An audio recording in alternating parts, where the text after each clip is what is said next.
Welcome to The Explainer. We're going to tackle a question today that I think it kind of nags at all of us at some point.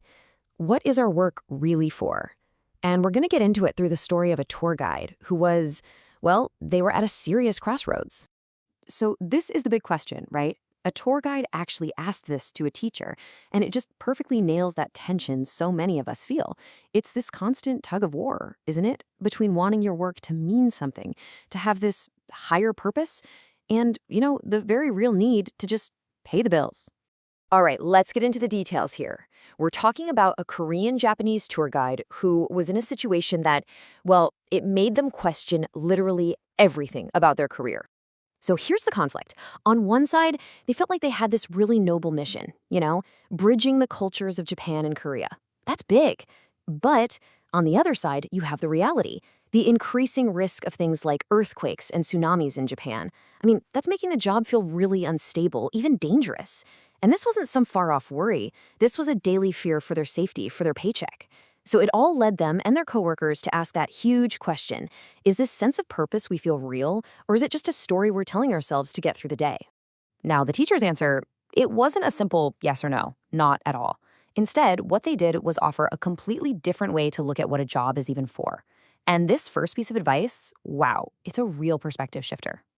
Okay, so get this. The teacher basically turns your whole career into a curriculum, like you're in school.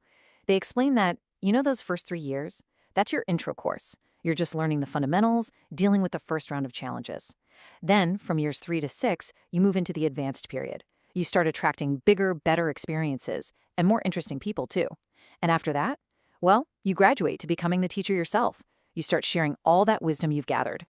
And this is the absolute key takeaway here. Your job isn't the destination. It's the classroom. It's a training ground that's been designed, perfectly for your soul's growth. Every single client, every challenge, even the boring tasks, they're all part of the lesson plan. Okay, so if your job is a school, what are you supposed to be graduating with? What's the final exam? According to this teacher, the whole point is to develop your own personal philosophy. And listen, when we say philosophy, we're not talking about becoming some stuffy academic reading ancient texts, right? No.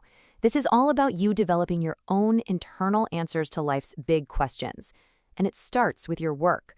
It's about finding your why.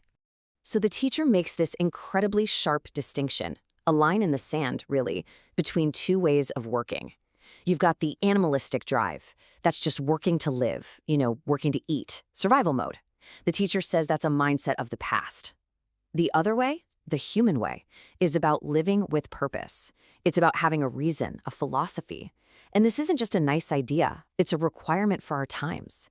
It's the jump from just surviving to actually living. And that really drives the point home, doesn't it? A personal philosophy isn't something you go out and find in a book. It's something you build inside yourself. It's the answers you come up with for those huge questions like, why do we even work? And how can I find any joy in this? It's all generated from your own experience. Okay, so this is where things get really interesting, a little bit of a twist. Once you've got this philosophy figured out, who are you actually supposed to help with it? Seriously, think about it. When you hear the phrase people who need help, what comes to mind? Probably someone struggling financially, right? Well, get ready because that definition is about to get turned completely upside down. The teacher's perspective has nothing to do with money or status. It's about something way, way deeper. And here it is. This is a pretty radical redefinition. A welfare recipient, according to the teacher, is anyone, and it doesn't matter how rich they are, who doesn't know why they're living. Wow. So the biggest kind of poverty isn't an empty bank account, it's an empty sense of purpose. Anyone just wandering through life without a why, they're the ones who truly need help. Think about what this means for our tour guide. The real job isn't just showing people temples and landmarks. No way. Their true mission is to share their energy, their philosophy, with people who look like they have it all. A president, a CEO, you name it. These people might be incredibly successful on the outside, but on the inside, they're spiritually lost. They're just wandering. So the guide's job? It's to guide souls, not just tourists. So, okay, that's a huge shift in thinking. But what's the actual practical takeaway here?